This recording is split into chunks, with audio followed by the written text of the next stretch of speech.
Hey ladies and gents, Steven here from Redolessence. Welcome back to another video. Thank you so much for tuning in today. Really appreciate it. So this is the second time that I've done a video on the brand Orlov Paris. The other one I believe was kind of like a house overview or first impression that I did many years ago. Today I have the pleasure of actually reviewing a fragrance that came out in 2020. This one by Orlov Paris is called Walk on the Wild Side. So make sure to stay tuned.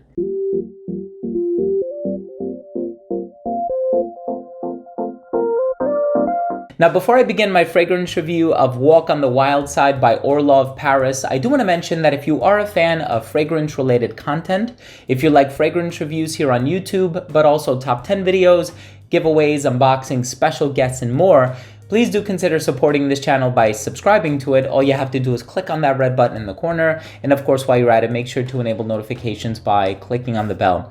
So again, my experience with this brand goes back many years. As a matter of fact, at one point, I had samples of all of their fragrances.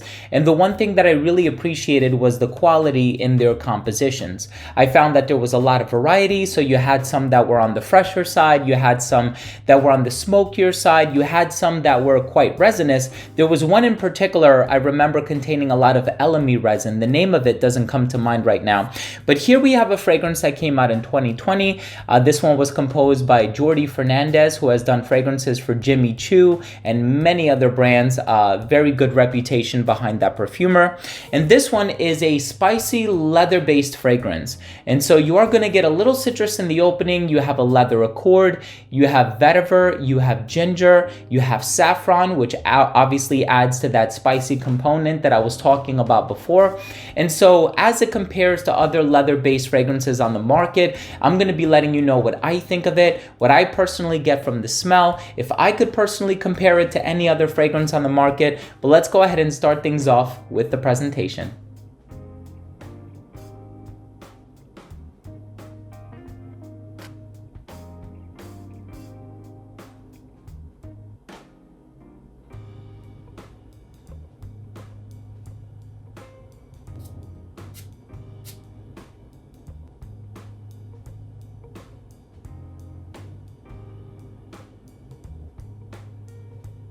So in the very opening of this fragrance, obviously, you're going to find a little bit of citrus, right? And so the top notes in here, as far as citrus ingredients are concerned, are solely bergamot, I think, if I'm remembering the note breakdown correctly. And you do get a little bit of that freshness in the opening, which adds for a very pleasant and a very smooth introduction. And then it gets a little aggressive on you. And so this is kind of a darker fragrance. And of course, with a name like Walk on the Wild Side, you're not looking for something shy or bashful, or I should say you're not expecting something like that, are you? So it has a little bit more of an aggressive personality, and I quite like that. I like fragrances that are a little bit on the darker side, and I feel like there's something in here that really darkens the fragrance up. There's almost like this spicy, slightly smoky and incensey component. I'm sure the saffron is contributing a lot to that darkness in the fragrance, and there's definitely that leather accord that I spoke about, and you have the leather, you have the Haitian vetiver, and the vetiver is a little earthy as well, and I'm really enjoying it. I think had the vetiver been of the cleaner variety, it certainly would not have produced a similar effect in this fragrance, and I think it also would not have complemented the saffron, the spices, the leather, and the ginger quite as well. And so the ginger that's in here is not necessarily fresh or refreshing. I kind of feel as though the ginger that's used in here is actually adding to the spice and is complementing the saffron pretty well. And so I'm really enjoying it for that reason. Now, saffron is a note that can come across smelling rather exotic and different, and it's unconventional in the sense that as it's used in many perfumes, it's not a typical traditional ingredient that you would find in a lot of mass-marketed designer fragrances. So as it pertains to this fragrance specifically, I feel like its inclusion really amplifies a lot of the base notes, thus making them that much more enticing and that much more appealing. And the presence of the saffron can actually be perceived in the mid, but I feel like it works its way all the way into the base of the composition. And so I really like the effect that a lot of the spices are having in this fragrance. And so I have encountered a lot of other leather-based fragrances in the past, whether we're talking about La Yucawam or many of the leathers by Memo Paris. And this is kind of under that same olfactory umbrella, but it's still unique and it still does its own thing. And I like this if I'm looking for something that makes a bit of a bolder statement, something that is a little bit more rich in terms of its appeal. If I'm looking for a leather fragrance that is not animalic, and I think that that's a big thing.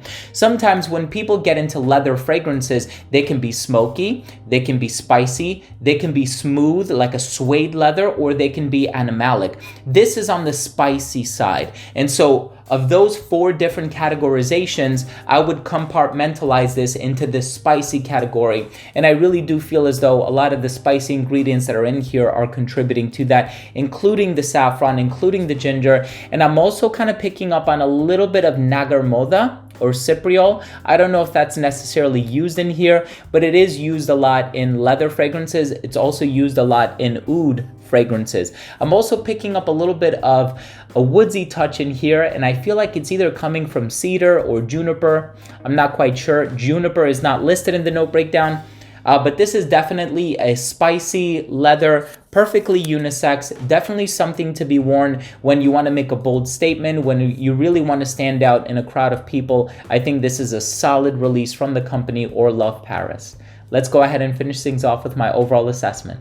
So first up, in terms of the uniqueness and the overall smell, I find this fragrance to be pretty unique, although I have smelled some iterations of leather before on the market that are a little bit spicy leaning or animalic leaning. This fragrance still kind of does its own thing, and I can appreciate that. I like the tad bit of freshness that you get in the opening. It just really makes the fragrance that much more inviting, but then it very quickly transitions into that leather, that spicy leather dry down, which I think is really at the heart or the core of this fragrance. In terms of the longevity, you can expect about 8 hours on your skin. Projection was fantastic for the first 2 hours of application. For the first half hour or so, it actually did radiate beyond an arm's length. In terms of the versatility, I think this one can be enjoyed equally by both men and women. I can see somebody who's a little bit older enjoying this fragrance, and I can see this one being worn formally as opposed to casually and enjoyed in every season except for the summer. I think leather scents might be a little bit too heavy for the summertime. The same thing can be said about some really gourmand fragrances. It might be a little bit too much for some people. The presentation on this one, I love the gemstone sort of look of the bottle, the presentation, the gold cap, and also the name is pretty cool. My final verdict on this fragrance is if you are a fan of spicy leather fragrances, look no further, or I should say smell no further. I think Walk on the Wild Side by Orlov Paris is a solid spicy leather fragrance to check out, and it's one that I can see myself wearing, especially on a night out or when I really want to make a statement or when I'm dressed to impress. So there you have it, ladies and gents. Thank you so much for joining me today. That was my review of Walk on the Wild Side by Orlov Paris. If you own or have tried this fragrance, please let me know what you think. Leave a comment down below. Also, if you enjoyed this video or if you took something of value from this video, please like this video so that you can show YouTube that you appreciate this type of content. You would like to see more of it. And if you're not subscribed to this channel, I would really appreciate it if you would consider supporting this channel by subscribing to it. All you have to do again is click on that red button in the corner. And while you're at it, make sure to enable notifications by clicking on the bell. Thanks again for watching. Love you all. We'll see you next time.